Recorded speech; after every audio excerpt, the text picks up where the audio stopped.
Hello everyone and welcome to part 19 of the Pokemon Red No Starter Run playthrough. Last part we finished off the Lavender Tower, saved Mr. Fuji, and got the Pokeflute. So the next order of business is actually to I'm actually gonna go back to Route 12 down here.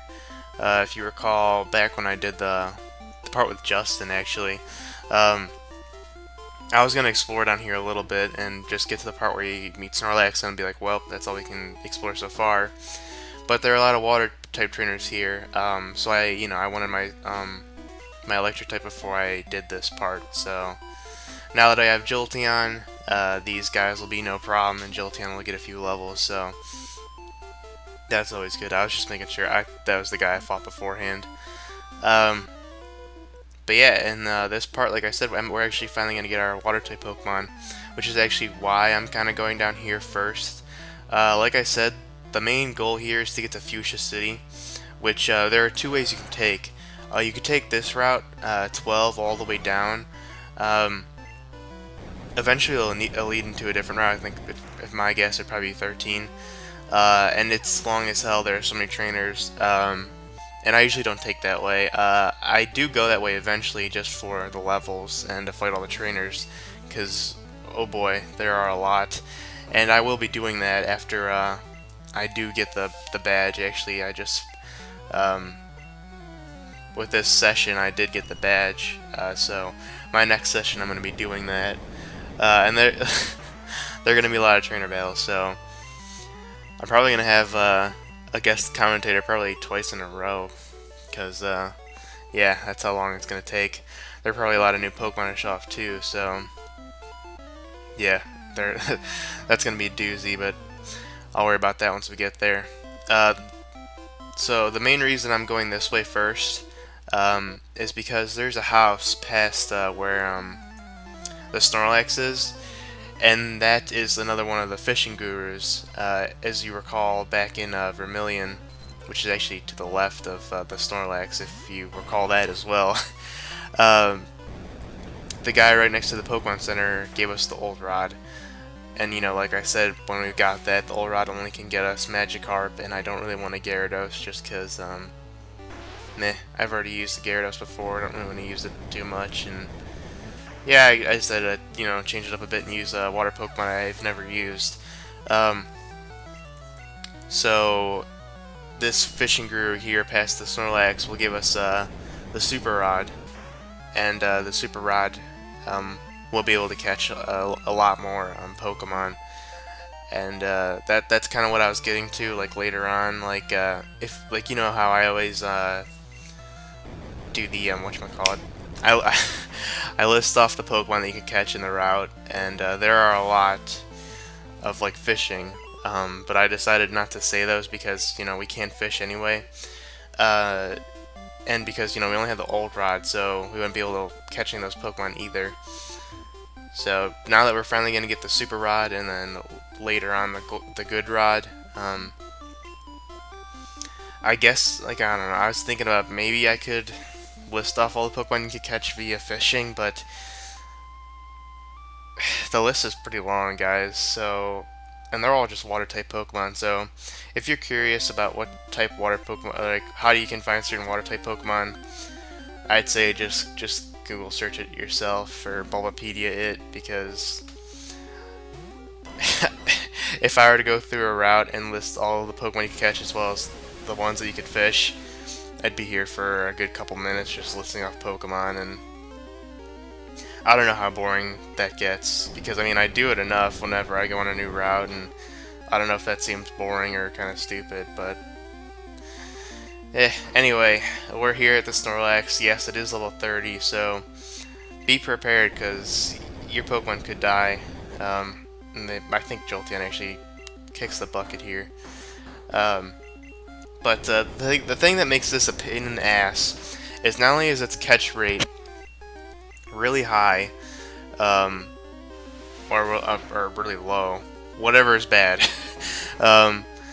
It's also, well, it's a fucking tank, and it knows rest. And as you saw, rest, well, it does put it to sleep, it recovers its health. So, fuck. I tried paralyzing it because, you know, I like to paralyze before I catch because it increases your chances. But rest also gets rid of that status ailment, so the rest is really the killer of why Snorlax is really hard to catch.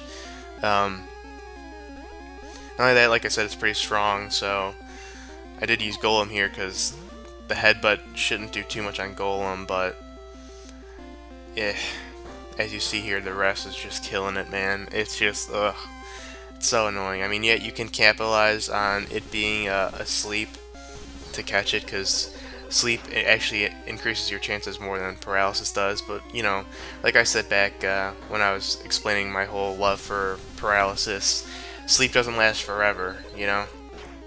It lasts up to 5 turns at max if you're lucky. So, and there I went accidentally killing it, so I said fuck it, whatever. I was gonna try to catch Snorlax because, you know, why not? Since it's a real rare Pokemon, but if I don't manage getting it, then I didn't manage getting it. At least that was my mindset. The other Snorlax by Celadon and in between Celadon and the Cycling Road, that one I catch. But as for that one, nope, I KO'd it. If you do end up KOing it, that's it. You can't ever get it again. It doesn't ever return. So you could just save beforehand, and if you end up killing it, or if you know, black out or use all your Pokeballs, then you could just, you know, turn it off and turn it back on, you know, that sort of thing. But since I was in the middle of recording and don't really want to go through that kind of hassle of having 2 different video files to fuck around with when editing for parts, you know, I decided fuck it. If I don't catch it, I don't catch it. What can you do? But yeah, that flash beforehand was me going back to the Vermilion City Pokemon Center to heal up because, you know, Jolteon took a hit. So, yeah, as you can see now, we're kind of looping around Kanto here. A lot of things are finally connecting, and there are quicker ways to get places, even though we do have Fly, but... So yeah, this guy loves fishing. Unfortunately, I don't have enough for his love for fishing, because Gen 1 inventory sucks, and I don't know how many times I fucking said that. I kind of wish I had a counter, just because, my god. This happens all the fucking time. So like I said, this guy's gonna give us the Super Rod, which is actually the best rod in the game. So you could get the best rod second. The good rod is the medium. That's the in-between. And that you get the good rod in Fuchsia. So, if you do go, like, I guess, if you're looking at it layout-wise with the game, if you do go Cycling Road to get the Fuchsia, then get the good rod, and then, I guess, loop your way around, going up route, I know it's 12, because that's what we're on. I am guessing it's 13, maybe even 14.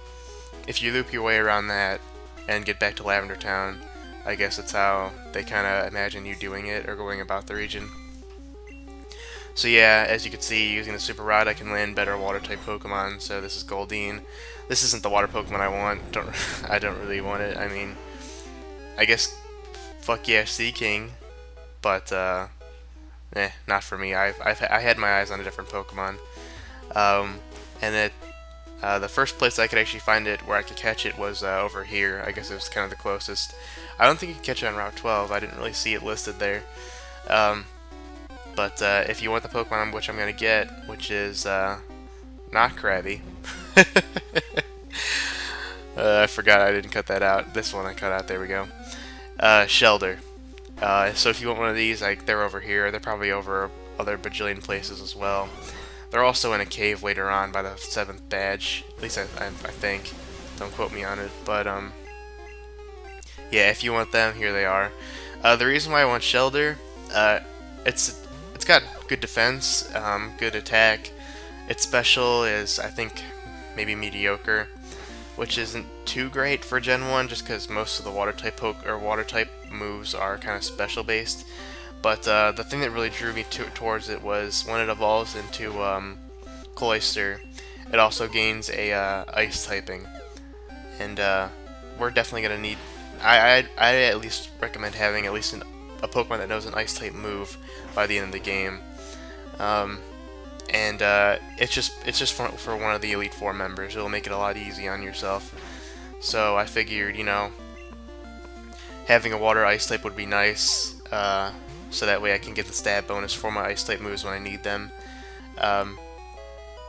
But there is another water and ice type Pokemon, but that you can't get until about the 7th or 8th badge. So that's way too long, especially because the 7th badge is fire type.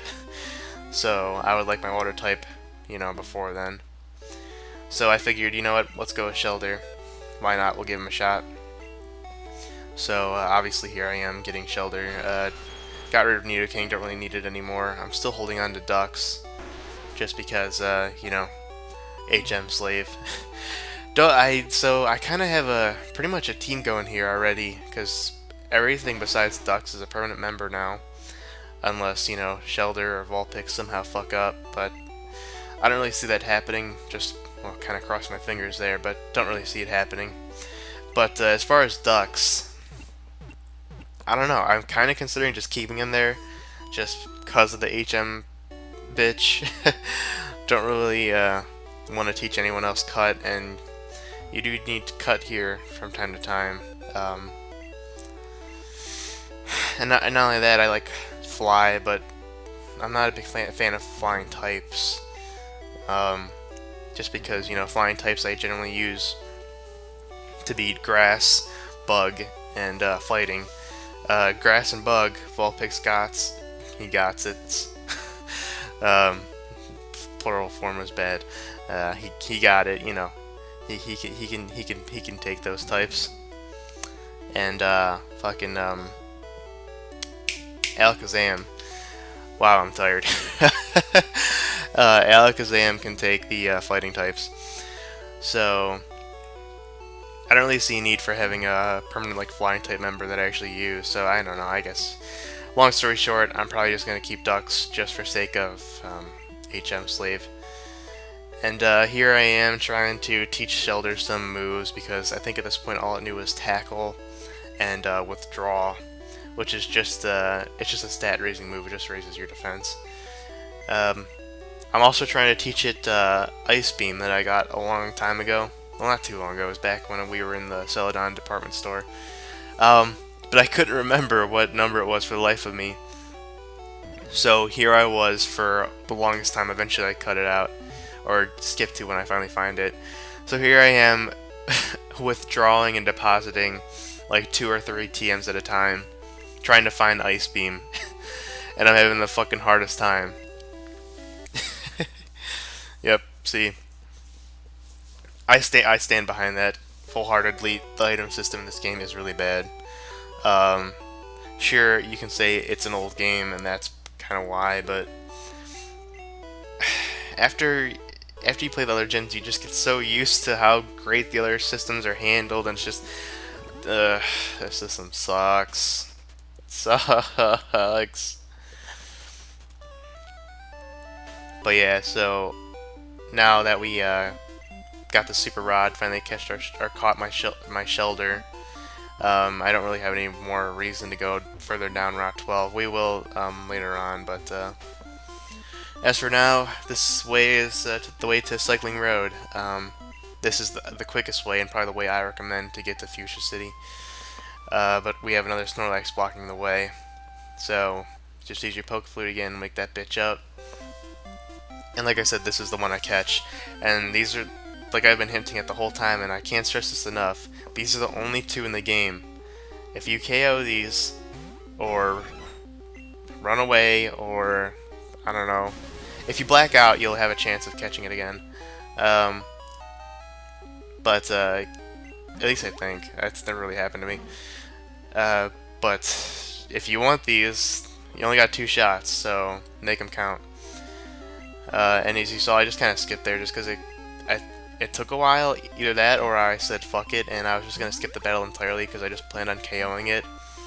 But then I got its HP so low, and I actually just tried the Pokeball or the Great Ball for shits and giggles, and it actually worked. Uh, so yeah, I caught Snorlax. Uh, Probably not going to use him because, you know, don't really have any room for him. I guess I could replace Ducks with Snorlax, but I wouldn't have Cut or Fly anymore, and those are nice to have. I mean, if I ever want to just fly somewhere, you know, I could just switch out a Pokemon, get Ducks, fly to the Pokemon Center that I want to go to, or the city, and then re-switch again. So yeah, this is Cycling Road. You're on your bike the whole time. And as that lady was talking about this, it's actually a downhill slope, which I'll talk about more about how that kind of controls, because the bike controls are a little different per se. They have different physics just to emulate going down a hill. So I'll talk about that next part, because this part we're at, I guess you could say, the top of the hill and it's flat. And there are just a bunch of trainers that I'm going to clear out first. And we're introduced to a new class here, the Bikers. Wait, actually, I think we fought them in between the route of Lavender and Saffron, I think. But if not, and I'm just talking out of my ass, and if I did, well, whatever, to reiterate, they pretty much just have Poison-type Pokemon. So your Coughing line, your Grimer line, stuff like that. They do have the occasional Machop and Machoke, Mankey, Primeape. So that's really it. It's a good actually preparation for the next gym, because Fuchsia's gym leader Koga is Poison type. So Poison's weaknesses are Ground and Psychic. So both Golem and Alakazam are gonna wreck shit. But yeah, that's the end of the part. I'll explain more about the whole Cycling Road and how that works, and yeah, we'll get to Fuchsia City and all that good stuff. So I'll see you guys then. Take care.